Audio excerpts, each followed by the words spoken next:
नमस्कार, स्वागत है आप सभी का advocate chamber for legal help में और मैं हूं आपके साथ राजीव कुमार शुक्ला।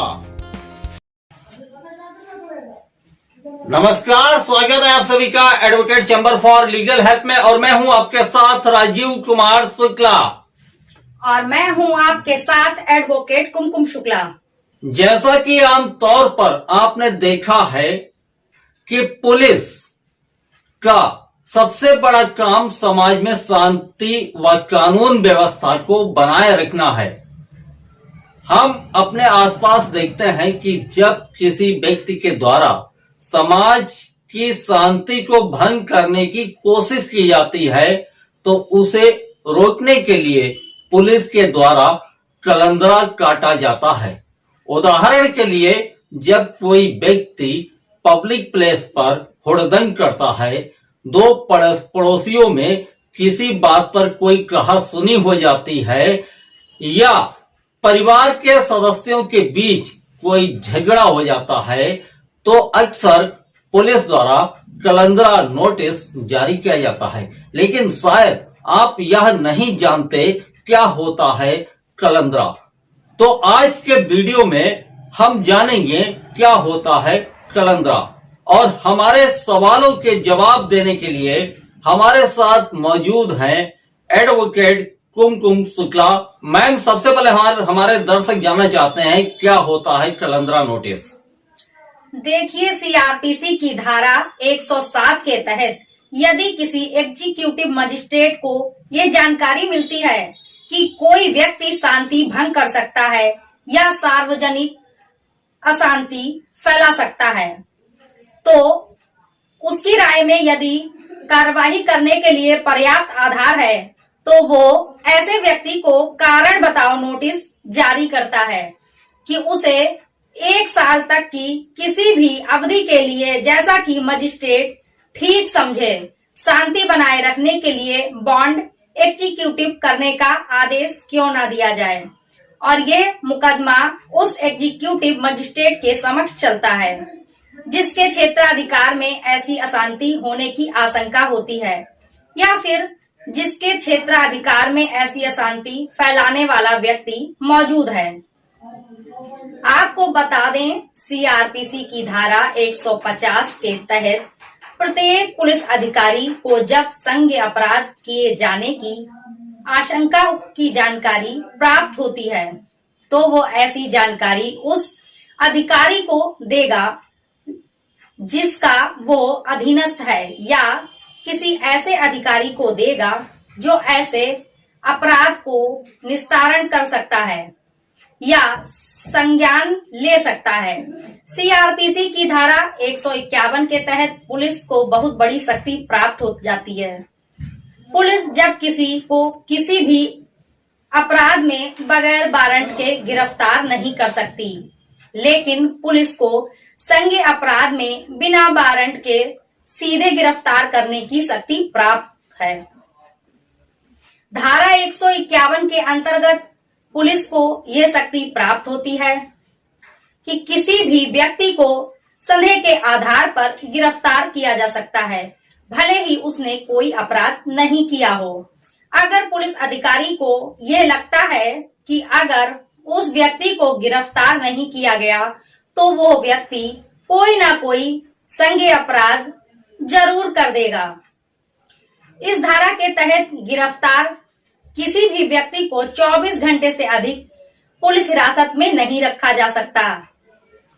गिरफ्तारी के 24 घंटे के भीतर उस व्यक्ति को संबंधित मजिस्ट्रेट के समक्ष पेश करना होता है। पुलिस जब किसी व्यक्ति को धारा 151 के अंतर्गत गिरफ्तार करती है तब उसे आमतौर पर एसडीएम की कोर्ट में पेश करती है। तो आज आपने जाना कलंदरे 2 प्रकार के होते हैं। नंबर 1, सीआरपीसी की धारा 107 व 150 के तहत इसमें सीआरपीसी में आरोपी व्यक्ति को गिरफ्तार नहीं किया जा सकता।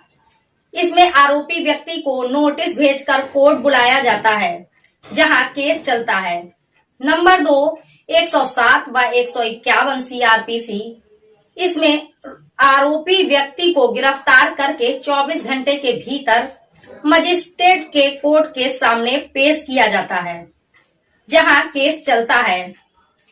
एक बात और आपको बता देती कि ऐसे केस वहां चलेंगे जहां एग्जीक्यूटिव मजिस्ट्रेट यानी कि जिसको क्षेत्राधिकार प्राप्त है उनके ही सामने चलेंगे, ना कि किसी जुडिशियल मजिस्ट्रेट के सामने।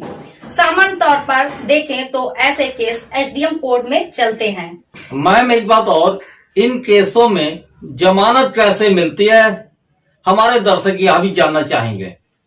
देखिए, सीआरपीसी की धारा 107/150 में किसी भी व्यक्ति को गिरफ्तार नहीं किया जाता, लेकिन नोटिस में दी गई तारीख व समय पर मजिस्ट्रेट कोर्ट में पेश होकर जमानत लेनी पड़ती है। धारा 107/151 सीआरपीसी में व्यक्ति को पुलिस द्वारा गिरफ्तार करके मजिस्ट्रेट की कोर्ट में पेश किया जाता है, जहां उसको जमानत लेनी पड़ती है। और एक बात, कलंदर के तहत कोर्ट द्वारा पेश होने के जो नोटिस जारी किए जाते हैं उसमें जमानत राशि लिखी हुई होती है। गिरफ्तार कर कोर्ट में पेश करते हैं तब भी जमानत राशि बताई जाती है। मैम क्या जमानत राशि कोर्ट में जमा करनी पड़ती है? नहीं, आपको जमानत राशि का एक पर्सनल बॉन्ड देना होता है और साथ ही जमानत के लिए कोर्ट में एक जमानती पेश करना होता है। जमानती को भी एक बॉन्ड भरना होता है और जमानत राशि के बराबर या उससे अधिक मूल्य की कोई सिक्योरिटी जमा करनी होती है। इसके लिए जमानती अपने किसी वाहन की आरसी या फिर किसी प्रॉपर्टी के कागज अपनी या फिर अपनी कोई एफडी जमा करता है। जमानती को अपने साथ अपना पासपोर्ट साइज का फोटो और एक पहचान पत्र जैसे कि आधार कार्ड या वोटर कार्ड लेकर जाना होता है। मैम हमारे दर्शक जानना चाहते हैं, ऐसे केस आम तौर पर कितने समय तक चलते हैं? देखिए, आमतौर पर ऐसे केस 6 महीने के लिए चलते हैं, जिसके बाद बॉन्ड लेकर ये केस बंद कर दिए जाते हैं। इस दौरान आरोपी व्यक्ति को कुछ बार तारीखों पर पेश होना होता है। वैसे कानून के हिसाब से कोर्ट इन मामलों को अपने पास अधिकतम 1 साल के लिए रख सकता है। हमारे दर्शक यह भी जानना चाहते हैं, क्या ऐसे केसों में सजा होती है? हमने आमतौर पर कभी नहीं देखा कि इन मुकदमों में किसी भी व्यक्ति को सजा हुई हो। मैम एक आखिरी सवाल आपसे है, क्या ऐसे केसों में सरकारी सर्विस पर कोई फर्क पड़ता है? क्योंकि आमतौर पे देखा जाता है कि कोई कहते हैं कि पुलिस ने गिरफ्तार किया है तो सरकारी सर्विस चली जाएगी, क्या ऐसा भी होता है इस केस में? देखिए, इसमें ऐसा कुछ भी नहीं होता है। इस केस को अपराध करने से रोकने के लिए दर्ज किया जाता है, ना कि कोई अपराध घटित होने के बाद दर्ज किया जाता है। इसमें कोई एफआईआर नहीं होती है, लेकिन हाँ, अगर इस धारा की अंतर्गत कोई अगर आप पर आरोप है और उसके बाद में आप पर एफआईआर दर्ज हो जाती है तो उसकी बात अलग पड़ जाती है। और साथ ही हम आपको ये भी बता दें कि ऐसे मुकदमे जिनकी जानकारी जैसे सरकारी सर्विस के लिए जो जांच आख्या होती है पुलिस के द्वारा, यदि उसमें इसको बताना जरूरी नहीं है जब तक कि इसके बारे में पूछा ना जाए। इनका आप समझ सकते हैं कि इन मुकदमों का कोई प्रभाव सरकारी सर्विस पे नहीं पड़ता है। धन्यवाद आपका कि आपने हमारे दर्शकों को बहुत अच्छी तरह से समझाया कि क्या होती है धारा 151 और क्या होता है कलंदरा नोटिस। हम जल्द वापस आएंगे ऐसे ही किसी जानकारी के साथ, तब तक के लिए नमस्कार।